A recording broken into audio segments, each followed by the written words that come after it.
em, ¿cómo establezco una relación directa entre la emoción o las emociones y la enfermedad? Eh, es la Mariquita, pregunta. ¿Sí? ni se sienta tan contenta, porque la Samara estaba que se despertaba. Ay, perdón, perdón, perdón, ay, lo siento, no apagué el micrófono. Y preciso ya puse a grabar, no, saludemos, buenas noches, vamos a dar inicio. Lo siento mucho. No. Tranquila, tranquila. Bienvenida, Samara. Ok, entonces la pregunta, eh, ¿cómo establecer una relación directa entre la emoción y la enfermedad?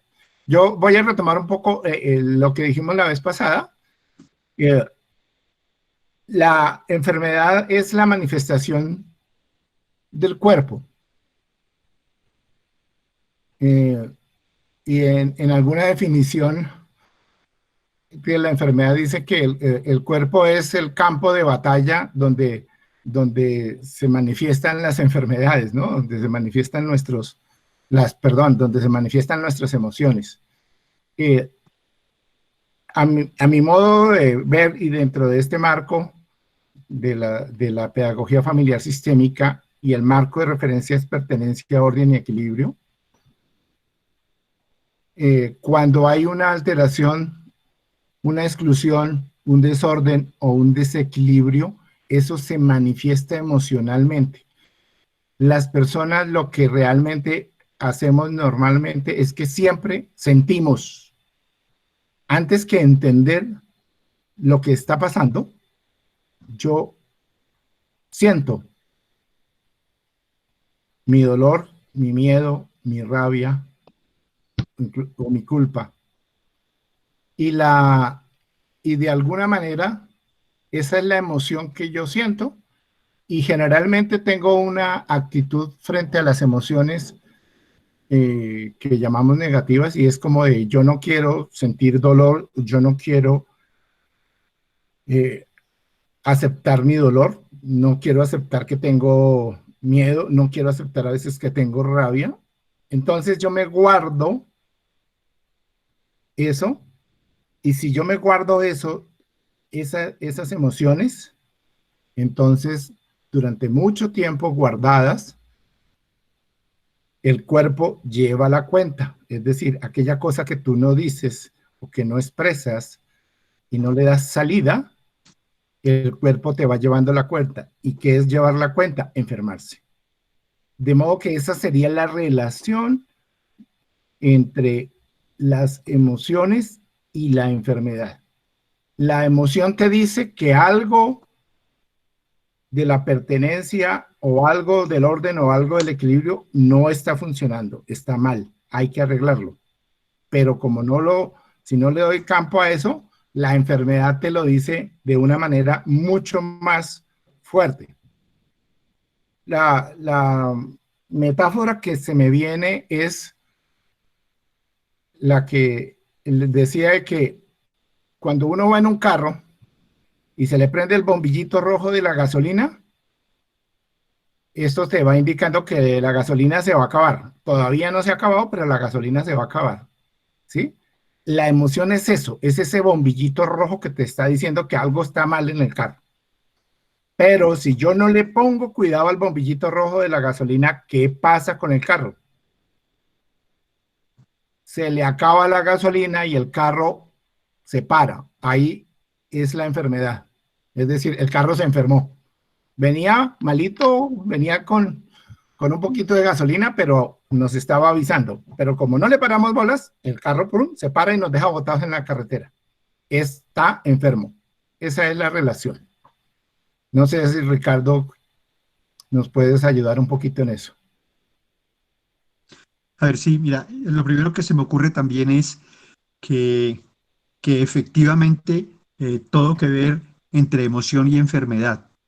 A ver, si uno pudiera decir algo pedagógicamente, lo que a mí se me ocurre es que uno ama con alma, vida y sombrero, uno se enoja con alma, vida y sombrero, y uno se enferma con alma, vida y sombrero. Es decir, el ser humano es un ser uno y total. O sea, nosotros somos un cuerpo. Eso es mucho más que nosotros tenemos un cuerpo. Nosotros no, somos un cuerpo, hace referencia al ser humano como en su totalidad. Y ese ser humano, como ya lo hemos reiterado, es un ser frágil. Y para mí, por ejemplo, la enfermedad es como de los diseños de la fragilidad humana. Y cuando uno está feliz, cuando uno está contento, cuando uno está ilusionado, cuando uno es entusiasta, el cuerpo somatiza esa emoción. Yo no la podría resumir pedagógicamente en carita feliz, pero cuando todo yo estoy triste, cuando todo yo estoy enojado, eso también lo somatiza el organismo y lo somatiza usualmente a través de una enfermedad. Y me parece que es muy importante que uno aprenda a conocer su cuerpo en cuanto es una fuente de manifestación. Entonces, vale el ejemplo del tablero del carro para los testigos, pero es un ejercicio que pedagógicamente es fundamental, y es que uno sea capaz de reconocer en su propio cuerpo sus emociones, porque vamos a decirlo ahora de otra forma, el cuerpo siempre avisa, uno siempre sabe, y uno es capaz de detectar el bienestar, y uno es capaz de detectar la presencia del dolor. Más aún, las conexiones neuronales de lo humano están diseñadas para que bienestar se asocie a placer y para que dolor se asocie a enfermedad. En ese horizonte, uno aprende a reconocer su cuerpo.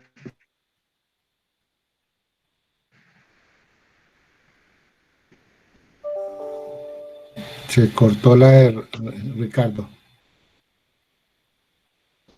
Se cortó Ricardo. Buenas noches. Buenas noches, Fabiola. Bien, buenas noches, Bárbara. Por favor, apaguen sus micrófonos. Gracias. Bueno, entonces Ya me desactivé y ahí, sí, sí,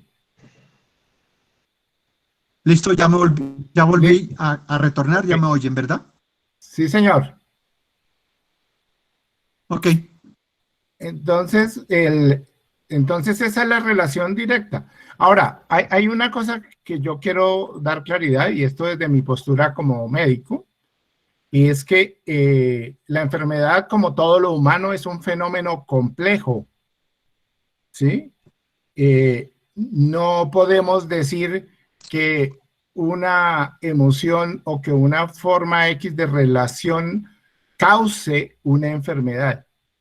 Hay una base biológica, pero una persona, no porque tenga, por ejemplo, algo genético en la familia, no necesariamente se manifiesta cuando sus relaciones en su familia y cuando sus emociones no tienen una buena salida, entonces aquello que ya viene en lo genético o en la constitución eh, da la enfermedad, ¿sí? Entonces, no es que el dolor o el miedo o la rabia produzcan la enfermedad, sino que trabajan sobre un terreno que ya viene en nuestro cuerpo. Y eso pasa con todo, así sea una simple gripa. Una simple gripa, es muy probable que si hay una epidemia de gripa, como la que pasa en los colegios o en las universidades o en la esta, pero yo estoy de alguna manera tranquilo en la vida, es muy probable que la gripa no me dé o se manifieste más levemente que si yo estoy en una situación de dolor o de rabia o de miedo. Bueno, Doctor, sí, sí, un momentico, es que el micrófono no me estaba funcionando. Lo otro que yo le quiero preguntar es, todas las personas en algún momento sufrimos de rabia, de miedos ante diferentes cosas, porque a cada uno les producen diferentes cosas las rabias, los miedos, pero de la misma manera se manifiesta de forma diferente en nuestro organismo, ¿cierto? No podemos decir que siempre la rabia me va a afectar de pronto el hígado. Depende es la persona donde concentra esa emoción. De acuerdo. Simplemente podríamos hacer un ejercicio y cada uno allá de estos asistentes que estamos acá, les pediría que de alguna manera evoquemos una situación que nos ha causado mucho dolor, que nos ha dolido mucho. Cualquier situación de cualquier época de la vida, reciente o una situación pasada, todos hemos tenido una situación de dolor. En ese momento podemos también sentir de nuevo ese dolor, pero lo que quiero es que miremos dónde sentimos esa emoción en el cuerpo, dónde está, cuál es lo que sentimos en el cuerpo. Y quisiera que una o dos personas o tres personas nos dijeran dónde sentimos el dolor. En la garganta. Ok, En la espalda. ok, En el pecho. En la muy mitad. bien, En la cabeza. En la nuca. ok, muy bien. Ahora, piense que Perdón, cada doctor, uno, en el estómago. bueno, En el, en el cada uno seguramente lo sintió en alguna parte distinta. Ahora, la rodilla. es precisamente para mirarlo pedagógicamente, que por eso es tan difícil decir, es que cualquier dolor en el estómago es dolor, o rabia, o miedo, porque fíjate que cada uno me dijo una parte distinta. Incluso si yo les pido que evoquemos ahora otra situación, una situación en la cual hemos tenido mucha rabia, algo pasó, alguna situación, y nos dio mucha rabia. Y cuando recordamos esa situación, las palabras, las personas que estaban ahí, lo que sentimos, empezamos a sentir en el cuerpo esa rabia. A ver, entonces ahora díganme, los que dijeron, si está en la misma parte del dolor o está en diferente parte que el dolor. En los brazos. Ok, tú habías dicho que en la garganta. Sí. Okay. Cambió a la cabeza. ¿Sí? ¿Ven? Entonces tú habías dicho que en la espalda. A mí me Ahora sigue en la cabeza. Ok, muy Igual bien. en la Sí. cabeza. Ajá. Ok. Entonces, lo que quiero que miremos es que cada emoción de pronto se ubica en diferente parte del organismo. Ahora pensemos que una emoción de estas la hemos llevado durante mucho tiempo. Una rabia no comprendida, una rabia que a veces ni siquiera sabemos por qué estamos bravos.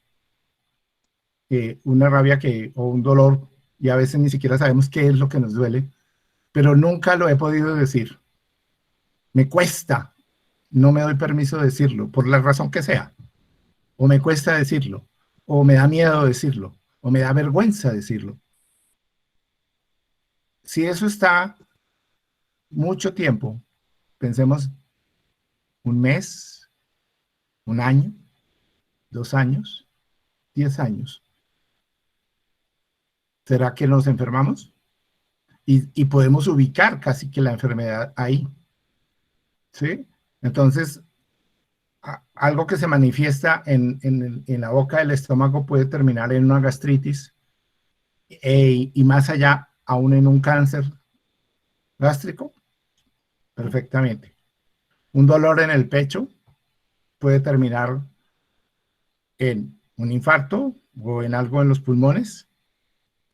esa es como la relación entre la emoción y la enfermedad. Pero recuerden que la emoción es, otra vez, ese bombillito del tablero que nos dice que hay algo que está mal. Y lo que nos está pidiendo desde la visión, digamos, sistémica es tanto la emoción como la enfermedad, es, oiga, pare y mire en su entorno qué está excluido o qué está en desorden y arréglelo, porque si no lo arregla, la emoción y la enfermedad te van a matar. Dicen, si tú no paras, si tú no ves y no te das permiso de ver, yo, enfermedad, yo te mato. Más o menos ese es el mensaje. Bueno, aquí hay una pregunta interesante. ¿Sí, Ricardo? Guillo, déjame agregar una cosa, Okay. O sea, bien interesante lo que has planteado y a mí me gustaría solo hacer una afirmación que nos ayude a repensar lo que tú planteaste. Voy a decirlo de esta forma. Las emociones de la familia navegan por la familia. Detrás de mis dolores con historia es porque mi enfermedad de alguna manera está pegada a la historia. ¿A cuál? A mi propia historia, pero yo estoy pegado a mi sistema familiar. Y cierro. Las emociones de la familia navegan por la familia. Muy De la bien. importancia de aprender a leerlas y de aprender a, de alguna manera, sensatamente, qué me está diciendo y qué puedo hacer para solucionar. Claro, muchas gracias. Está muy bien. Y además uno lo puede ver de otro, digamos, gráficamente, cuando las personas me dicen, por ejemplo, es que yo sufro de dolor de cabeza, es que yo sufro de migraña, y uno le pregunta, ¿cómo quién? Y por ahí aparece la mamá que sufría de dolor de cabeza y de migraña. Pero además es que mamá tenía un dolor que yo me cargo también.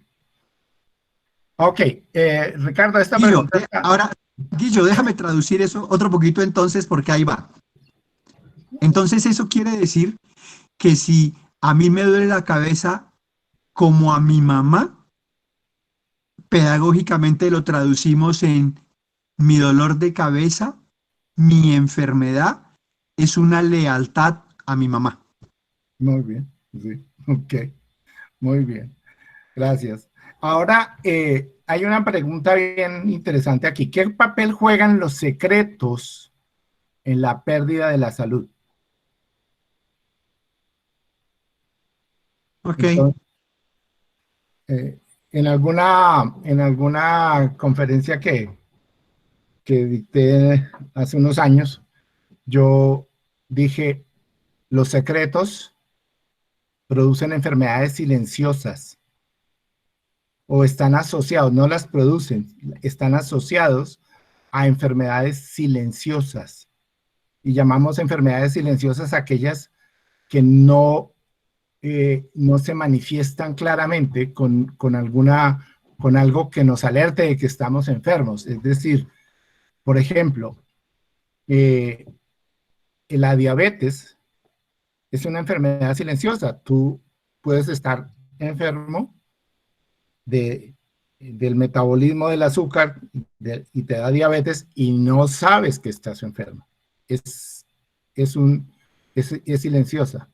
La hipertensión arterial en sus momentos iniciales es una enfermedad que no se siente, es silenciosa.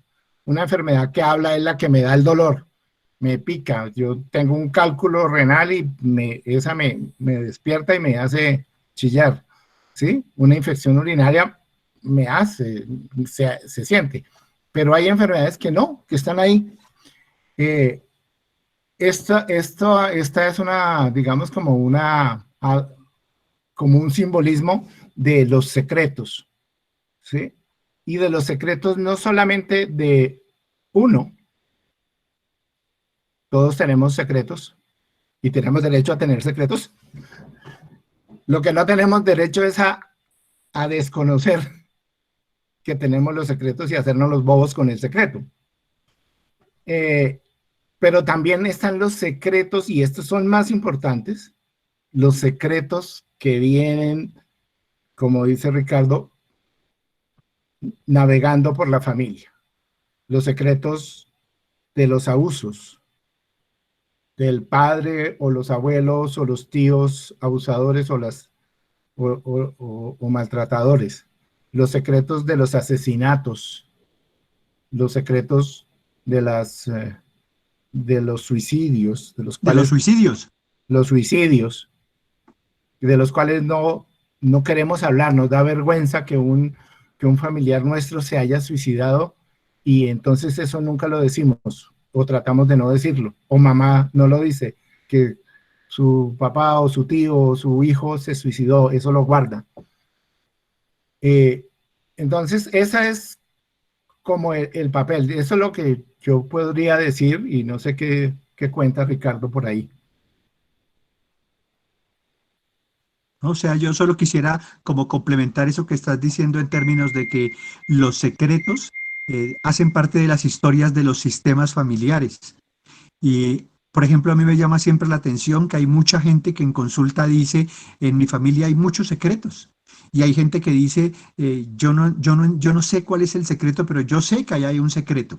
Entonces a mí me hace como pensar en los secretos están ahí, hacen parte de la historia y como que al mapear he aprendido que a veces el secreto tiene que ver con cosas profundamente dolorosas. El secreto puede tener que ver con cosas que son profundamente deshonrosas para una familia, que son cosas vergonzosas. Eh, el secreto a veces es, por ejemplo, Guillermo lo ha insinuado, tiene que ver, por ejemplo, con enfermedades, trastornos mentales.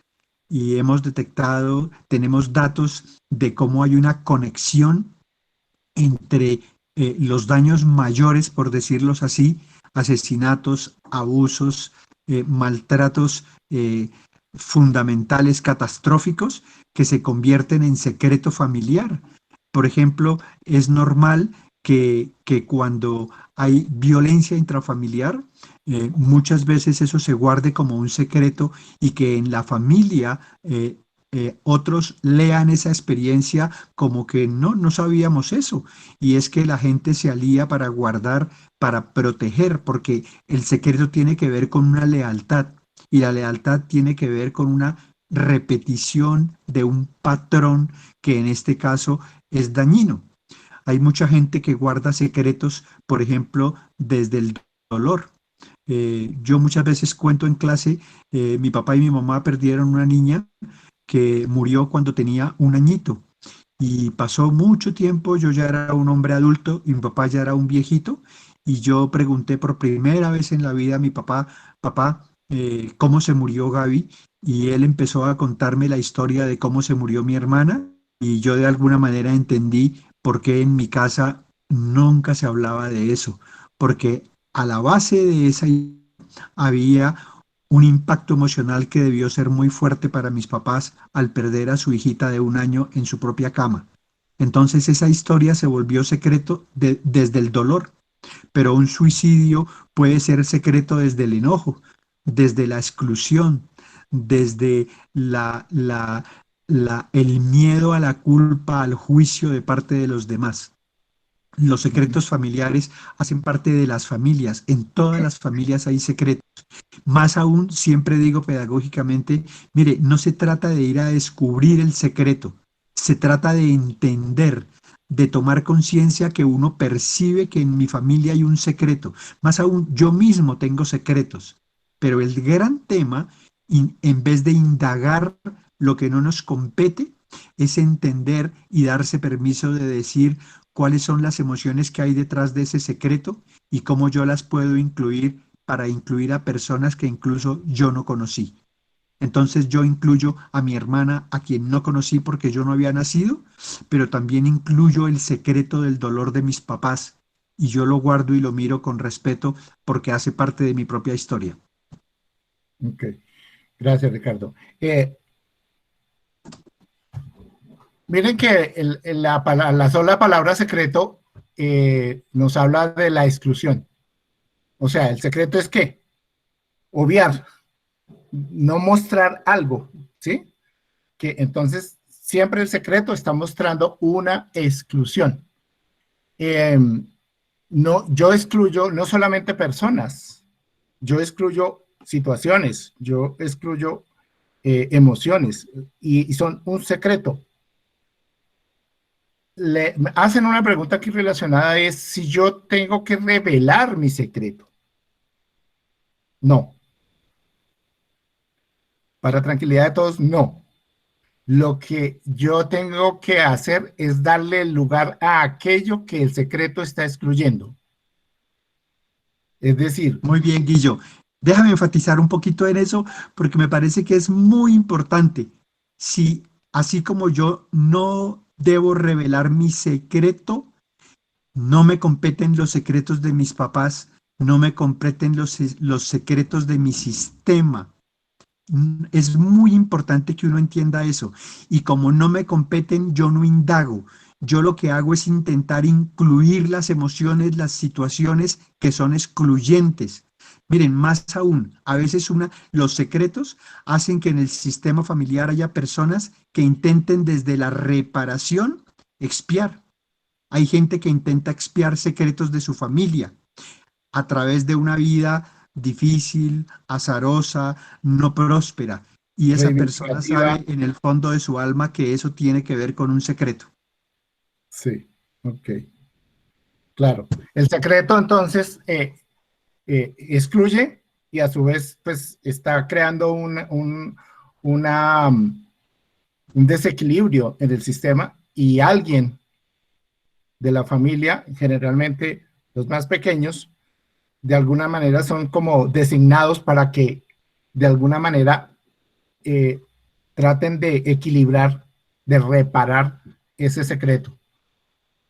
Pero si alguien puede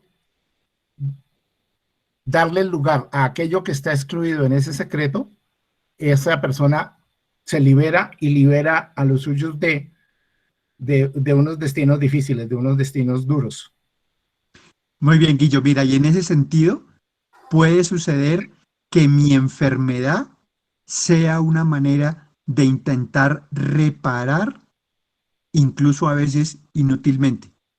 Es decir, cuando yo inconscientemente experiencia de enfermedad con un deseo de reparación desde la lealtad, una manera lo que estoy haciendo es un esfuerzo inútil que no tiene sentido.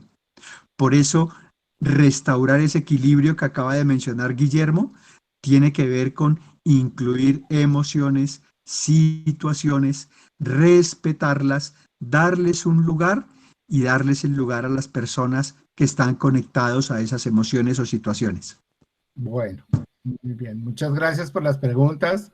Creo que nos están dando una oportunidad muy bonita de aclarar también conceptos propios. Dice otra pregunta, antes de tener hijos, ¿los padres pueden evitar este tipo de lealtades con amor y reflexión?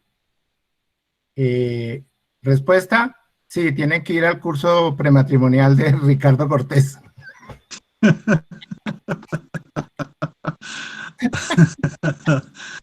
Ay, Dios. Está buena la pregunta. Sí, está buena la pregunta. Pero esa pregunta nos habla de los miedos que tenemos cuando vamos a hacer pareja. Claro, claro. En pareja, creo que ninguna pareja puede pasar sin contar una historia acerca del temor respecto de los hijos. Miren, vamos a decirlo en sencillo. Cuando una pareja está embarazada, ¿qué es lo que uno le oye a los papás? Uno le pregunta a una persona, oye, ¿y qué quieres, un hijo o una hija? Y hay mucha gente que lo primero que dice es lo que sea, pero con tal de que venga bien. Detrás de eso, esa persona está hablando de un miedo y ese miedo lo tenemos todos. Y ahora sí, esa es una emoción que todos podemos experimentar, pero una cosa que valdría la pena como afirmar en términos de lo que hace un rato alguien preguntó, el problema no es que uno tenga miedo, todos tenemos miedos. El problema del miedo es que sea más grande que uno. El enojo no es el problema porque todos nos enojamos. El problema del enojo es cuando el enojo es más fuerte que yo, me pasa por encima y yo no soy capaz de controlar. Y yo lo único que hago, por ejemplo, desde la lealtad, es acrecentar ese enojo o acrecentar un miedo. Entonces en pareja es muy frecuente eso. Más aún, cuando uno lo mira sistémicamente, y por eso Guillermo burronamente decía que hay que ir al curso prematrimonial en que yo he ayudado, es que a veces en pareja tenemos un profundo miedo porque en el fondo del alma lo que uno dice es, yo no quisiera que a un hijito o a una hijita mía le pasara lo mismo que me pasó a mí o a mi papá o a mi mamá o a mis hermanos. Allá está la conexión sistémica y por eso las emociones navegan por la familia. Entonces, digamos que para ayudarle a los hijos, ¿cuál es nuestro miedo? Nuestro miedo con los hijos es que a ellos les pase lo mismo que a mí, que a ellos sufran lo mismo que a mí, que ellos tengan dificultades en la vida las mismas que yo he tenido. Entonces, ¿quién tiene que tranquilizarse con respecto a los hijos?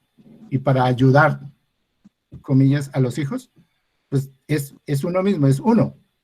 En realidad uno tiene que mirarse uno y mirar hacia atrás, hacia papá, a mamá, a los abuelos, para poder que nuestros hijos tengan una vida más tranquila.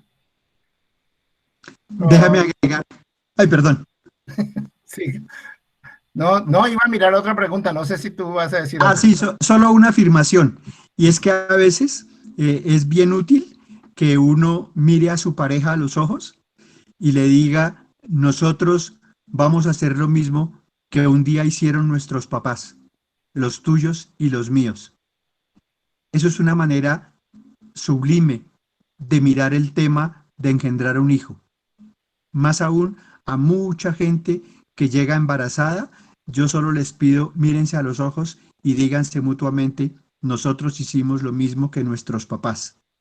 La vida pasa y nosotros solo somos el instrumento para que pase.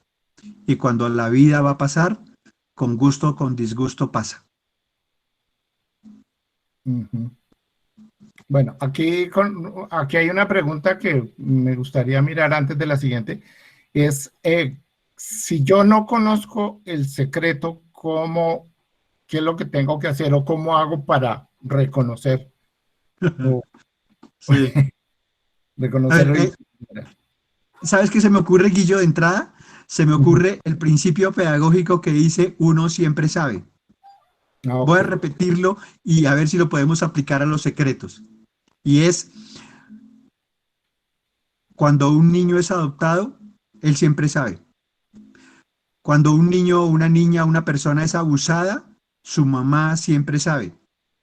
Si yo le soy fiel a mi pareja, ella y yo siempre lo sabemos. Si mi pareja me es infiel, yo siempre sé, pero si yo soy infiel, ella siempre sabe. Y si uno lo aplica a los secretos, el tema es, en mi historia, en mi familia, hay un secreto y yo siempre sé que hay un secreto. Y eso no significa que yo sepa los detalles, pero yo sí sé que hay un secreto. Entonces el primer paso es ver esa realidad, es entender eso, es darse permiso de decir, listo, mis papás tienen su secreto. Y el tema es cómo eso me duele, me afecta o me hace más fuerte para enfrentar la vida. ¿Y eso puede mejorar una enfermedad mental? No escuché bien. Ese proceso de reconocer, de dar el lugar, del equilibrio, de la inclusión, bueno, todo esto puede mejorar una enfermedad mental. ¿Puede mejorar? Sí, si hay una enfermedad mental que esté manifestando un secreto. Sí, los órdenes del amor le apuntan a que uno sane. Y cuando hablamos de enfermedad, hay que hacer una distinción entre sanar y curar. Guillo, explícanos un poco eso. Ok. Bueno, la expectativa de sanar es, desde mi punto de vista, darle una salida a las emociones que embargan a la familia, a los miedos, a los dolores o a esos secretos. El curar, ya como un aspecto, como un asunto de tipo médico, el curar sería como digamos, quitar todos los síntomas de una enfermedad. Hay enfermedades que, como yo dije, tienen una base biológica y esa base biológica puede que nos diga que la enfermedad en cierta forma es incurable.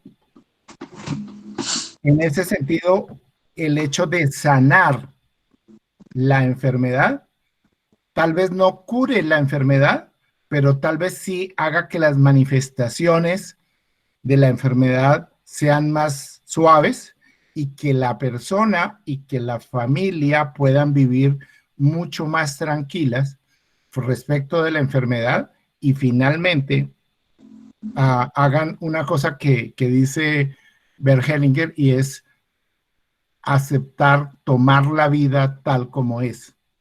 Entonces, hay cosas que están por encima de las posibilidades nuestras como ayudadores, de las posibilidades del médico como curador. Hay enfermedades complejas que se manifiestan, por ejemplo, en niños con necesidades especiales, en un trastorno como el síndrome de Down o como estos. Pues nadie va a decir que se cura una enfermedad como el síndrome de Down, o una condición como el síndrome de Down.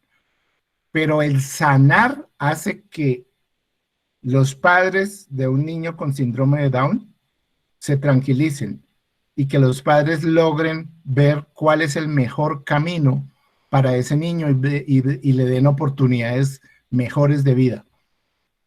Entonces, fíjense que hoy en día encontramos niños con síndrome de Down que tienen una vida mucho más normal que hace años, porque de alguna manera los padres logran bajarse de la angustia, del miedo, de la rabia que esa condición les pone, que la vida les pone, ¿sí? Ahora, desde nuestro punto de vista de la visión sistémica, uno se preguntaría, no, estas enfermedades, este tipo de enfermedades severas, no se pueden comprender solo en el momento actual de la familia, de su grupo familiar, sino en las generaciones anteriores. Es decir, hay excluidos atrás. Por ejemplo, la esquizofrenia, la psicosis, las enfermedades mentales severas, nos hablan, Hellinger dice, siempre que hay un esquizofrénico hay un secreto, y el secreto se ubica más o menos en 2 o 3 generaciones atrás. ¿Sí? Y ese tipo de enfermedades nos muestran generalmente asesinatos. O sea, en nuestra familia hay perpetradores y nosotros, por vergüenza, la familia no habla de los perpetradores, pero tampoco habla de las víctimas de esos perpetradores. Es decir, hay 2 excluidos. Lo que se dice de la esquizofrenia es que tanto el perpetrador como la víctima están manifestándose en ese enfermo, en el esquizofrénico o el psicótico. Entonces, bueno, esa es como digamos, como una visión que aparece por los datos, por las experiencias. Pero uno logra ver eso también cuando la gente le cuenta su historia. Y obviamente también hay que integrar aquí todo lo que uno puede aportarle sistémicamente. Es decir, nosotros, por ejemplo, tenemos que ser conscientes de que en este país hay mucha violencia y de que hay regiones donde ha habido mucha más violencia, más concentrada que en otras. Y eso le ayuda a uno a orientar esas condiciones. Uno pregunta, ¿y tu papá de dónde era? ¿Y tu abuelo de dónde nació? O sea, ¿de dónde viene la familia? Porque también hay un contexto social que está influyendo en toda esta historia, por ejemplo, de violencia.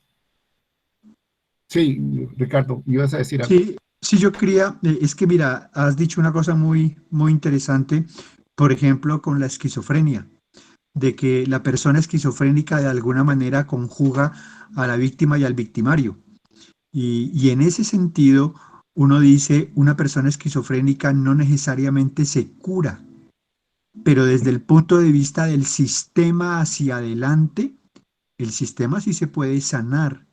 Por eso cuando se incluyen tanto a la víctima como al victimario, de alguna manera la frase sanadora es, yo pido de corazón que nunca más se repita en nuestra familia lo que pasó con la víctima, con el victimario o con este de nosotros que se hizo esquizofrénico. No sé si eso ayuda, Guillo, a eso que planteaste, que me parece que es muy fuerte, que es muy importante y que en los trastornos o en las minusvalías es un dato muy, muy, muy fuerte dentro de un sistema. Miren, a mí una cosa que siempre me ha llamado la atención es que cuando en una familia uno de sus hijos tiene una minusvalía, en esa familia sí se sabe de verdad, verdad que es amor. En las otras, a veces hacemos hasta poesía, pero amor en el sentido de el compromiso que implica llevar amorosamente la vida de un minusválido. Se nota tiene un termómetro que es muy importante y es cuando la familia deja de verlo como una amenaza y empieza a entender que, por ejemplo, el niño Down, que, por ejemplo, la niña o el niño que tienen un retardo mental, que ese hijo autista es un maestro que le enseña a los demás. Es un maestro que a todos los pone a hacer fila de una manera mucho más digna ante la vida. Y eso me parece que es muy fuerte en términos de sanar. Entonces es posible que esa persona no se mejore. Seguramente se va a morir por ese camino. Pero lo que sí puede pasar es que el sistema sane. Y eso sí me parece capital cuando hablamos de enfermedad. Sí. En el caso, por ejemplo, de que hablábamos de la esquizofrenia, si lo que nos muestra es una exclusión tanto de lo que nos duele y nos avergüenza un perpetrador como de unas víctimas, lo que nosotros debemos hacer es darle el lugar, ver a nuestros perpetradores y a sus víctimas. Y a las víctimas decirles, nos duele lo que pasó, pero hoy los vemos y les damos un lugar y queremos que estés tranquilo o estén tranquilos. Y a los perpetradores es, tú te haces cargo de lo tuyo y te pedimos que nos liberes de pagar por aquellas cosas que son tuyas, que son tu responsabilidad. Y entonces, con amor y con respeto, dejo esa historia contigo y yo te agradezco porque yo estoy aquí. También gracias a ti, gracias a ese perpetrador, por ejemplo. Es decir, hay que, como la enfermedad nos muestra dos excluidos, hay que darles el lugar a los excluidos, pero dejar la historia ya con ellos para que, como dice Ricardo, yo me libero y de aquí en adelante que esa historia no se repita. Bueno, veo aquí otra pregunta sobre las enfermedades inmunológicas. La enfermedad inmunológica, digamos que es las autoinmunes, son las que nos preocupan, ¿no? Son aquellas enfermedades crónicas en las cuales el organismo, mediante su sistema de defensa, no se reconoce y entonces ataca a otras estructuras del organismo. Por ejemplo, ataca las articulaciones o ataca los glóbulos blancos en el caso del SIDA, por ejemplo, o ataca a los glóbulos rojos, las leucemias. Las enfermedades autoinmunes en sí son una metáfora. Digamos que la metáfora del sistema inmunológico que nosotros conocemos es, el sistema inmune es como un ejército que defiende nuestro cuerpo de algo externo, de los agresores externos, ¿cierto? Y para eso está. Entonces, si entra una bacteria o un virus, el organismo tiene un sistema de sustancias y de células que van y atacan y neutralizan a eso externo. Es decir, reconocen que esa partícula que entró, ese virus, esa bacteria, no es parte de nosotros. Es algo externo. Y voy y lo ataco. Esa es la metáfora que tenemos sobre el sistema inmunológico. Más allá de eso, el sistema inmunológico, antes que reconocer lo externo, reconoce lo propio. Es decir, él para poder hacer eso tiene primero que reconocer qué es lo propio, cuáles son nuestros propios tejidos. Y si no, pues andaría atacándolo a todo. Pero en algún momento ese sistema pierde digamos, esa orientación y empieza a reconocer lo propio como si fuera extraño. Y entonces lo ataca, ocasiona inflamaciones, entonces ataca, por ejemplo, las artritis, ataca las articulaciones, los tejidos de las articulaciones, o los tejidos de la piel, en el lupus, por ejemplo. Entonces, ¿cuál es la metáfora de la enfermedad autoinmune? Es que yo me ataco a mí mismo. Es decir, yo en cierta manera no me reconozco. Y la metáfora con respecto al sistema es yo no me reconozco en mi lugar. ¿Sí? Yo, en cierta manera, quiero morir, pero quiero morir para pagar por algo que mi sistema está debiendo. Es decir, yo me ataco a mí mismo y es atacar mi propia familia, ¿no? Mi propio sistema. Creo que la metáfora de la enfermedad autoinmune es yo, de alguna manera, debo pagar por algo que mi sistema está en deuda. Es como una manera de expiación. Así digamos, como que lo podemos ver, ¿no? No todos los casos, pero es como la visión que yo tengo de ese autoataque. Es lo mismo que, en cierta manera, yo me autoataco, es como cuando yo me autoataco también cuando elijo, por ejemplo, una profesión que me acerca a la muerte. Entonces, elijo ser soldado profesional, escolta, profesiones de alto riesgo.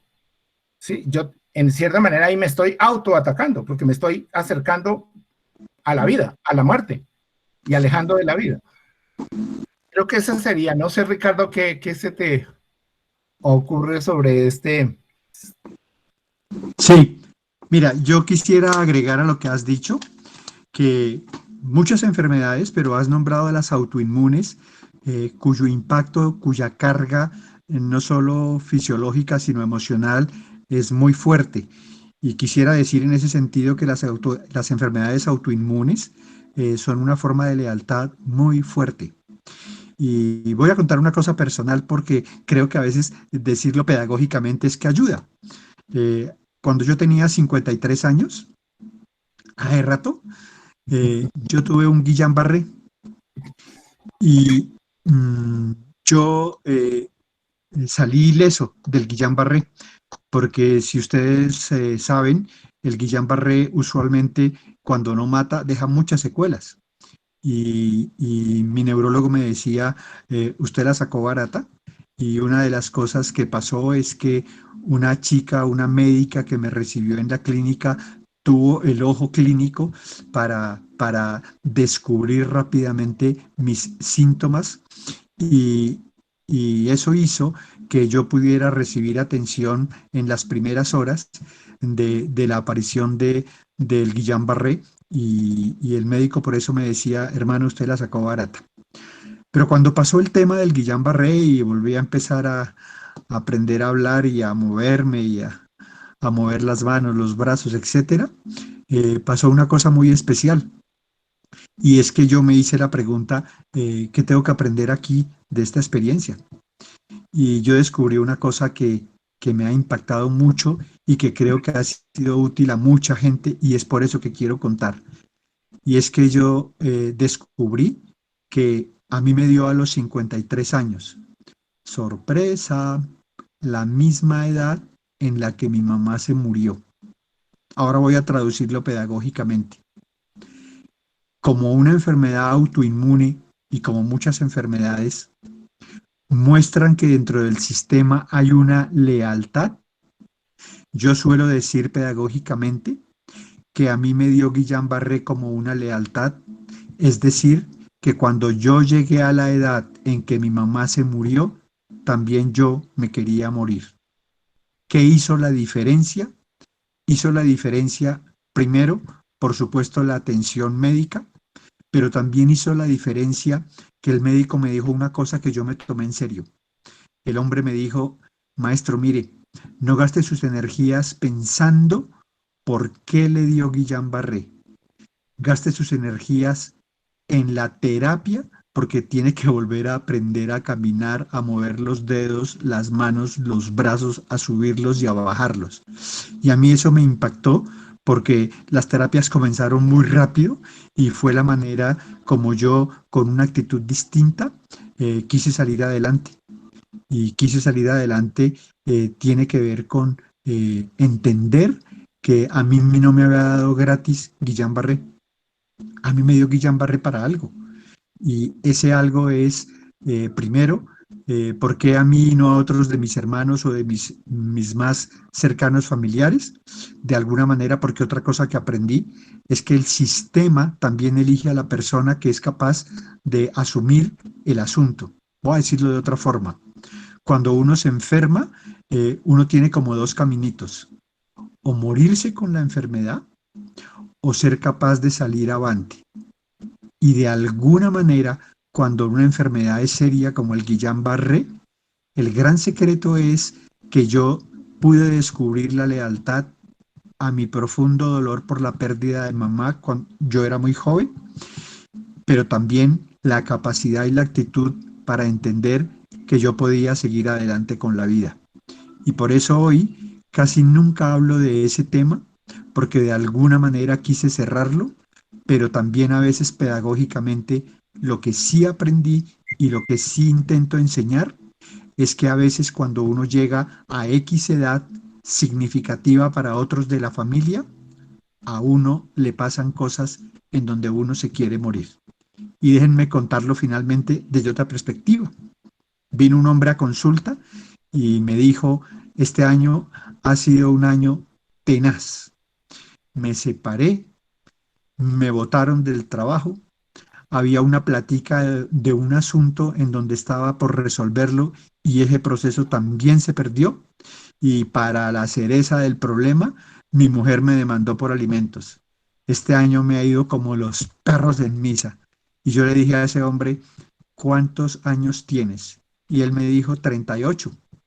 Y yo le hice la pregunta mágica, ¿a quién de tu familia le pasó algo a los 38? Y el hombre abrió los ojos, se puso muy tenso y de golpe me dijo, mi papá murió en un accidente a los 38. Y yo solo le dije, ¿ahora entiendes lo que te está pasando en este año? Eso es lo sistémico, eso es una lealtad, pero también ahí está la puerta para una deslealtad. Ujú. de acuerdo. Eh, sobre otra, digamos que me hiciste acordar, yo hice el trabajo de investigación de la maestría versó sobre enfermedades autoinmunes en familias. Y, y lo que, de entre los muchos hallazgos, es cuál es la carga emocional que hay para que esta enfermedad o suba o baje, o sea, o se active y se alborote y sea florida, dolorosa, ¿sí? o se tranquilice. Eso tiene que ver con las cargas emocionales, eso tiene que ver con las rabias, eso tiene que ver con los dolores, tiene que ver con los miedos. Es decir, las enfermedades, y sobre todo las enfermedades como las artritis, tienen una carga de rabia, pero acuérdense que la rabia es la máscara de un dolor muy intenso y, y la rabia y el dolor está porque hay exclusiones y es tal vez yo me siento excluido y tal vez yo no merezco estar en esta familia y, sí, y no me siento parte también. Es bien interesante, es muy complejo y por eso tratar de bajo una sola explicación abarcar todo, no.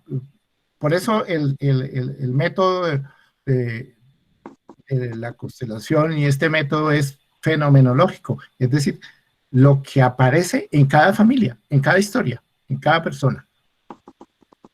Bueno, preguntan por acá si, creo que ya respondimos, la artrosis y la enfermedad de huesos tiene que ver con qué desorden del sistema. Sí, ya creo que le dimos un poquito una visión a eso. Dolores de cabeza constantes. ¿Qué dices, Ricardo, de los dolores de cabeza? Cuando a mí me mencionan dolores de cabeza, me haces pensar en, en una experiencia que creo que es muy, muy, muy significativa en el tema de lo sistémico. Es el amor interrumpido. Eh, Voy a poner unos ejemplos sencillos de qué es amor interrumpido. Un bebé nace y es necesario llevarlo a una incubadora por el tema de la bilirrubina. A ese bebé lo llevan a la incubadora, voy a decir por un par de días, unas horas, 6 días. Esa experiencia que experimenta el niño de separarse de su mamá se llama amor interrumpido. Si la mamá se muere, amor interrumpido. Si el niño es entregado en adopción apenas nace, amor interrumpido. Si la mamá debe quedarse en la clínica por un tema de salud de ella y el niño no está con ella, amor interrumpido. Pero también cuando una mamá tiene un bebé y luego de su licencia de maternidad se va a trabajar, y es el caso clásico de las mujeres de hoy, en mi humilde opinión, eso es una forma severa de amor interrumpido. Es decir, cuando una persona dice, a mí me crió mi abuela, yo siempre pienso en amor interrumpido. Pero muchas personas en consulta le dicen a uno dolores de cabeza. Y entonces, ¿qué hay detrás del dolor de cabeza? ¿Y por qué lo conecto? Y entiéndanme, puede haber muchísimas otras formas de mirar el amor interrumpido y también de mirar el dolor de cabeza. Pero es que hay personas que dicen, mire, yo ya fui donde el médico y me dijo que eso es una cefalea vascular y bla, bla, bla, bla, bla, bla, bla, bla, bla, pero a mí, casi que por temporadas, me vienen migrañas. Listo, dolores de cabeza. Entonces, de alguna manera y esa es como lo que quisiera decir, es que el amor interrumpido es una experiencia de pérdida brusca de la mamá. Cuando hay una pérdida brusca de mi mamá, cuando hay una separación de mi mamá, Por ejemplo, una mujer médica para más señas, eh, entró en una depresión muy profunda una vez que nació su bebé y hubo necesidad de llevarla a una clínica psiquiátrica. Cuando a mí me contaron eso, yo, amor interrumpido. Entonces, características del amor interrumpido. Las características es que esa experiencia de pérdida de la mamá se traduce para el bebé en un profundo enojo por la brusquedad de la ausencia de su mamá, porque para el bebé, pues su mamá es todo. Y como está tan temprano en su vida, él resiente esa pérdida en forma de enojo y el enojo se queda ahí. Por eso a veces las mamás se sorprenden de ver que el niño se lleva re chévere con el papá y a ella le cobra todo. Por ejemplo, cuando llega del trabajo muerta y quiere dedicarle un rato, normalmente el niño a veces la recibe de una forma hasta agresiva. Eso es solo una manifestación de amor interrumpido. Pero lo simpático de eso es que el amor interrumpido se puede presentar en personas adultas, se refleja en personas adultas cuando una persona dice, a mí me duele la cabeza. Entonces uno dice, ¿y cómo es esa persona? Y básicamente uno encuentra que su amor interrumpido se traduce en que él es furioso con las personas más cercanas a él. Voy a decirlo de esta manera. Si yo tengo amor interrumpido, ya se están imaginando ahora como adulto a quién se lo cobro. A mi pareja. ¿Han oído eso que dicen, fulanito, eso es un sol cuando está por fuera de la casa? Y la gente de la familia dice, pero ustedes no se imaginan la clase de energúmeno que es cuando está en la casa. Característica del amor interrumpido. La persona que padece el amor interrumpido tiende a ser supremamente brava con los que están más cerquita. Voy a decir, con los que él ama. Él les cobra la factura y quisiera que hicieran la conexión. ¿Por qué es con lo que él más ama? Porque allá hay una conexión con la mamá. El amor interrumpido es un enojo profundo por una pérdida. Y la experiencia me ha enseñado que a muchas personas que me reportan o el enojo o el dolor de cabeza, uno les conduce a que entiendan el asunto del amor interrumpido, a que lo reconozcan, y tenemos una técnica que no me siento capaz de realizar porque es que eso es en vivo y en directo, pero hay un método que es hasta muy sencillo para sanar el amor interrumpido. ¿Y qué es sanar el amor interrumpido? Es hacer un ejercicio entre la mamá y el niño cuando está pequeño para volver a conectar. Así se desconectó y eso es lo que llamamos amor interrumpido. El secreto es volver a conectar. Entonces ustedes van a empezar, ya deben estar pensando, ¿y si mi marido que tiene 58 años tiene amor interrumpido, cómo se hace? ¿Y si tiene mi hijo 15 años, cómo se hace? Entonces miren, Hellinger enseña una técnica que cuando es con una persona adulta se hace a través de la respiración, y lo que básicamente, vamos a ver si soy capaz de contarlo para que lo entiendan, es la persona se sienta. Al frente de la persona se para una mujer que va a representar a la mamá de esa persona. Pero esa persona recibe una instrucción y es, tú vas a mirar a esta mujer, vas a conectarte con tu mamá, pero el requisito es que tú sientas que eres un niño, un pequeñito, lo más pequeñito que puedas. Y básicamente la instrucción que el facilitador le da a la persona es, la mujer que se para frente a la persona que está sentada solamente tiene que mirarlo. No debe dejar de mirarlo.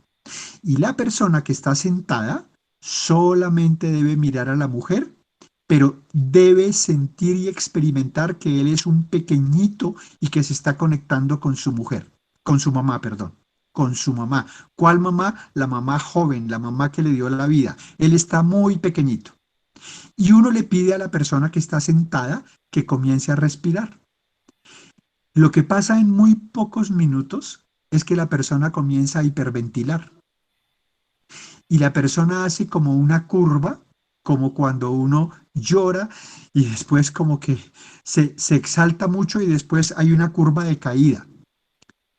experimentar la curva de subida y la curva de bajada hace que la persona, a través de su respiración, se haya conectado, haya reincorporado esa desconexión y haya otra vez vuelto a conectar.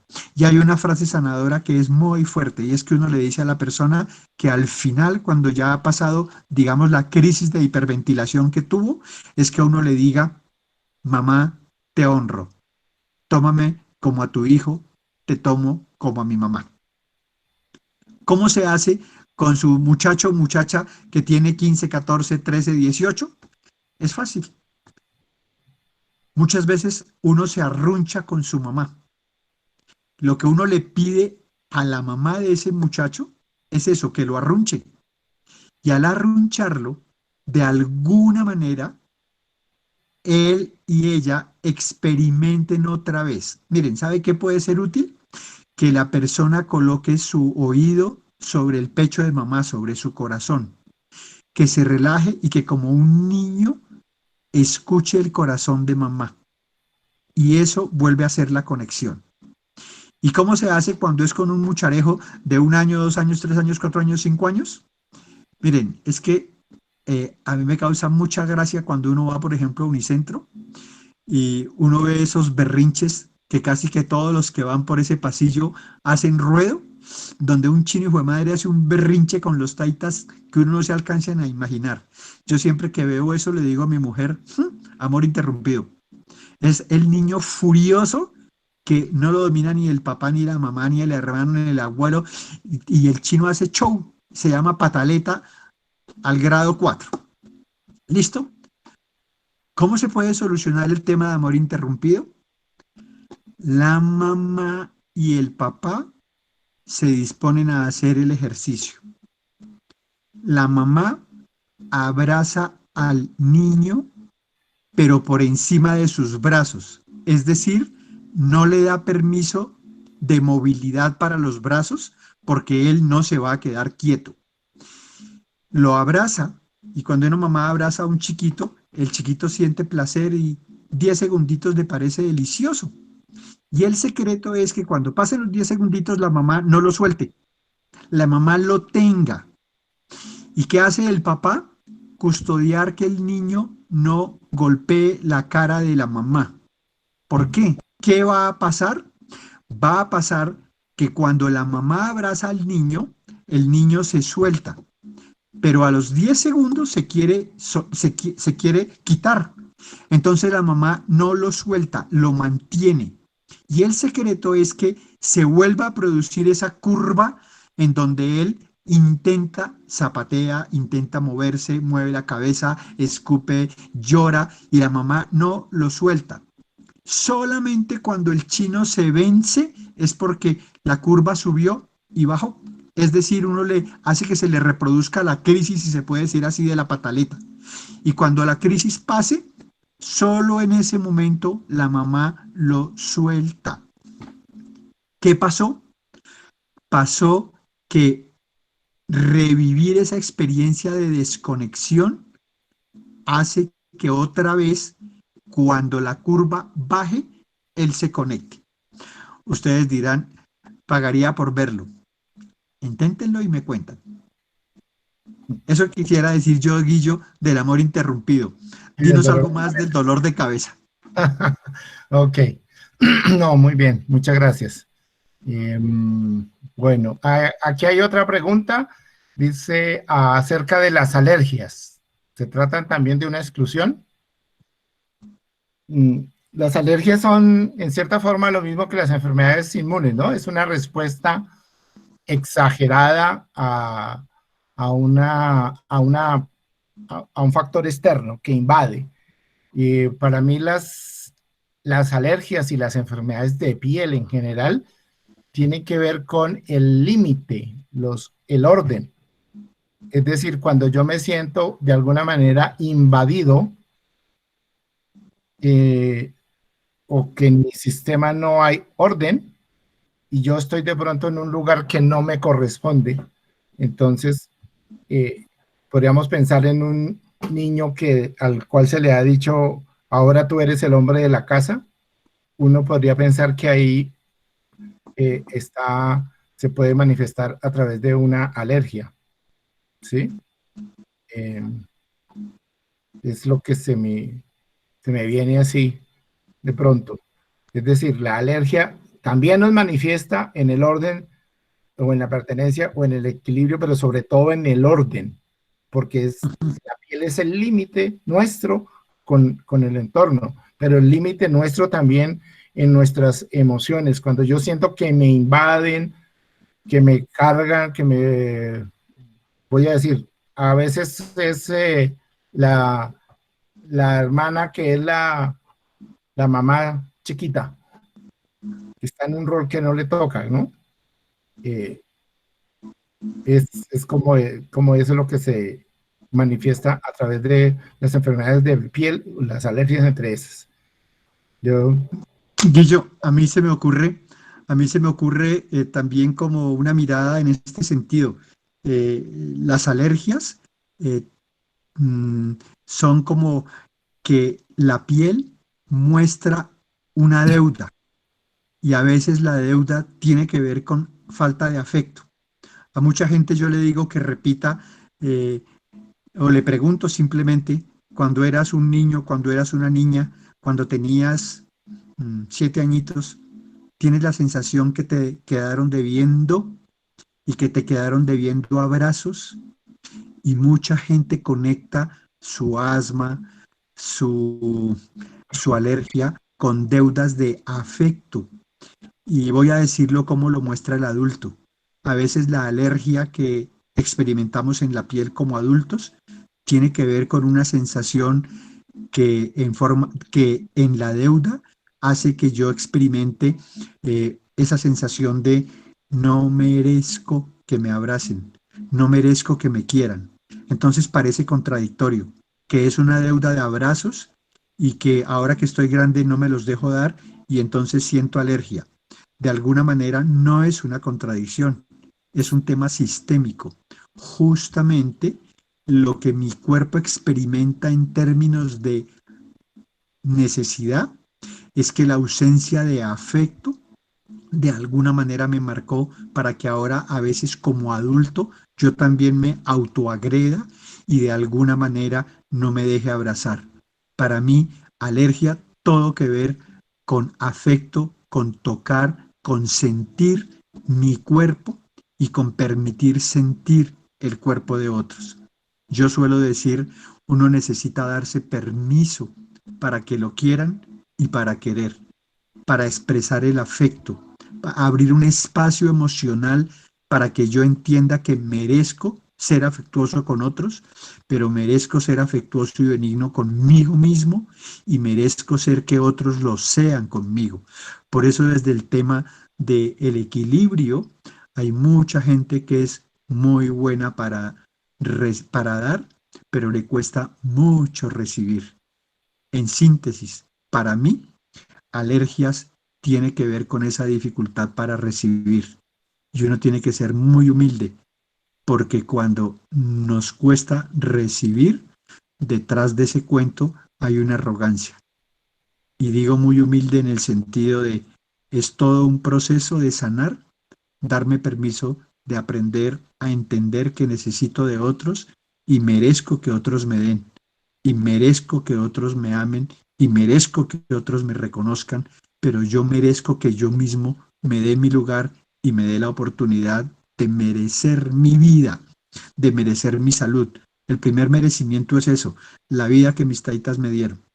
Pero el otro merecimiento es que yo acepte que ellos me regalaron la vida, que ellos me dieron mi lugar, que yo tengo un lugar porque es un regalo, no una hipoteca, no es una deuda que tengo que pagar, es un merecimiento y merezco que me quieran y merezco que me abracen. Y en ese sentido hay un equilibrio entre dar y recibir y hay que trabajarlo. Ok, gracias. Bien la cosa. Una pregunta aquí sobre si la desconexión también puede ser con el padre, el amor interrumpido. Sí puede ser con el padre y hay casos en donde evidentemente, pero no se olviden que cuando hablamos de mamá, mamá es todo para un niño. La fuente de seguridad de un niño, de un bebé, es la mamá. Y la fuente de la inseguridad es la mamá. Pero ¿quién es la mamá? La que está al lado de papá. Entonces hay mucha gente que tiene una sensación de amor interrumpido con su papá. Sí. ¿Y cómo se mira cuando yo soy capaz de darle un lugar a mi papá al lado de mi mamá? Sí hay una conexión. Sí. Bueno, aquí dice que si se puede intentar este ejercicio que tú propones con otra persona que no sea pues directamente el papá o la mamá. La respuesta es sí. Nosotros en el ejercicio, a veces en el aula hemos hecho ejercicios que hemos llamado de el corazón prestado, y es ponerse una persona como mamá y otra persona que escucha el corazón de esa persona como mamá, y hacemos esa conexión, volvemos a respirar, pero a volver a oír el corazón, porque esa conexión existe desde que nacimos, desde antes, desde la concepción. Lo que más oímos nosotros cuando estamos en el vientre, pues es el corazón de mamá, el latido de mamá, y volver a eso es lo que nos reconforta y nos hace recordar que fue mamá quien nos dio la vida, que fue mamá quien nos cuidó, que fue mamá quien nos empujó finalmente a la vida. Entonces, sí se puede hacer con el corazón prestado. Tal cual. No con el corazón partido, sino con el corazón prestado. Tal cual. Habla aquí de la timidez. La timidez, el miedo a hablar, la autoestima, aquello que llamamos autoestima.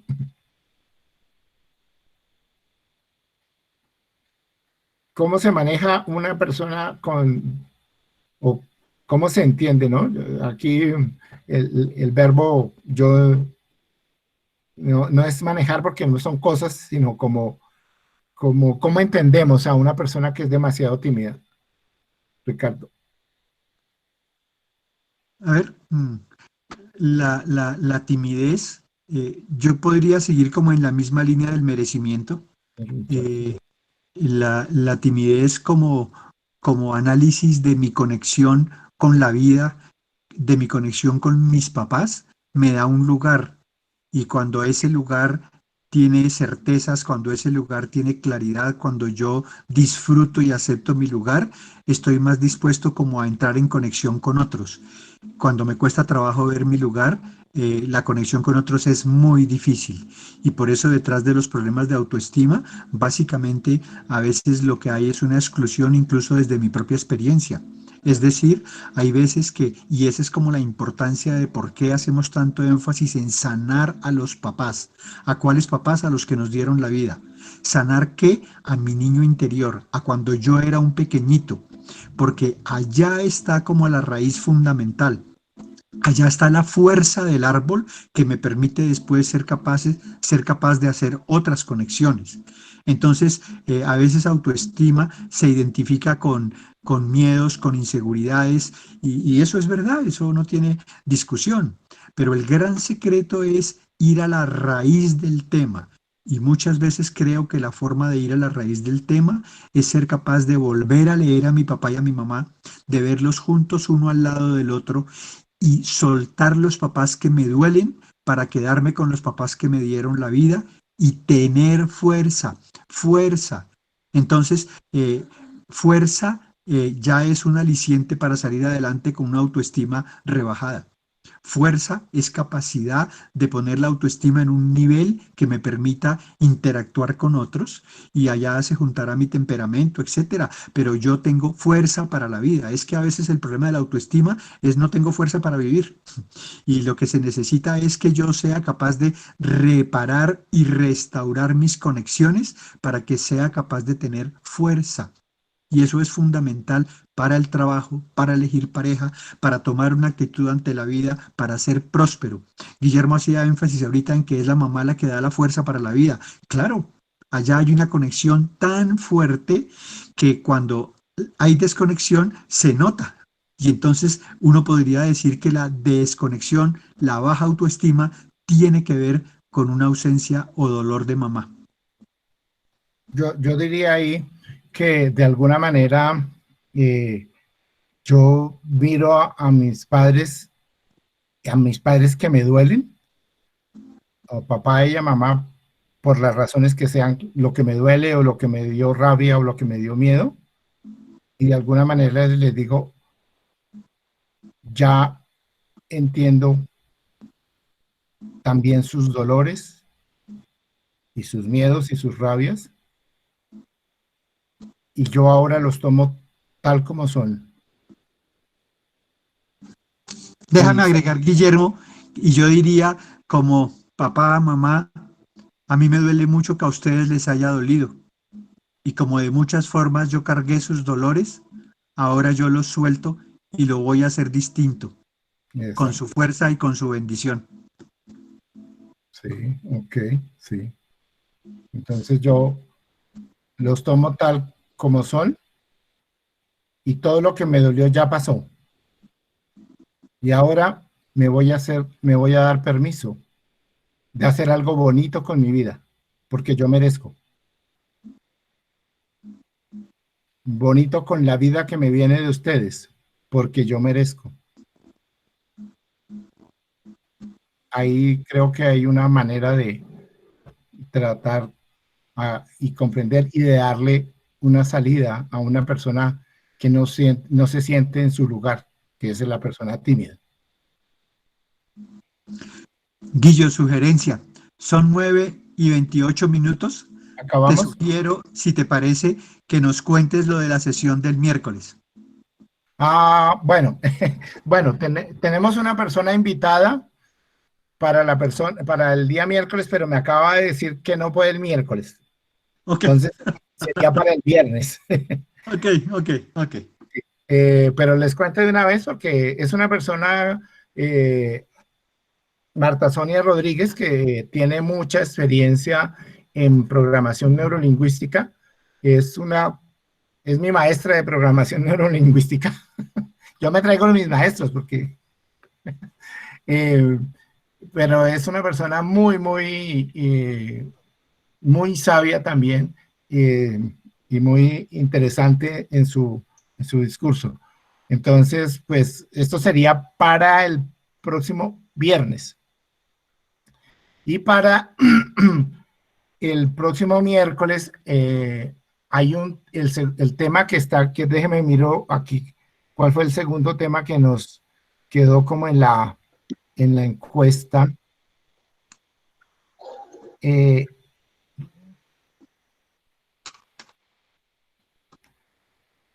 tema podría ser sanar la rabia. Y es el que está ahí como en segundo lugar. Sanar la rabia. Ricardo, ¿qué opinas de ese tema? Sí, es decir, me parece que, a ver, yo como que he aprendido que el corazón de la piña de sanar en términos de poner orden, de restaurar y de incluir, tiene allá en el fondo un gran asunto. Y ese gran asunto es darnos permiso de sanar nuestros enojos. Yo lo digo coloquialmente, en Colombia, per se, somos bravos. Hay gente que cree que solo son los santanderianos. No, que hay huepuerca, somos todos. Más aún cuando usted le dice a alguien que si está bravo, le dice que no, que qué le pasó y está bravo. Entonces, los enojos juegan un papel muy importante en nuestras emociones y tienen todo que ver con un montón de nuestras historias y de nuestro sistema. Y en ese sentido me parece chévere que podamos abordar una sesión, el tema de los enojos, de las iras, de las rabias. Porque miren, voy a decirlo como motivación, porque tú, yo y todos a veces vestimos de tristeza las profundas rabias que tenemos en la vida. y sanar es darse permiso de verlas, para bajarle el volumen y para conectar de otra manera con otros. Y tenemos tanta rabia a veces que nos suicidamos. Ujú. Bueno, Pero no vamos a hacer el tema hoy, por favor. Carlos. Ya se animaron. Muchísimas Ya está bien. gracias. Muchas gracias. Muchas gracias. Vamos a- ¿Esta grabación no la puede enviar? Sí, tranquilos. Sí, señor. Ay, Voy a vale. preguntarle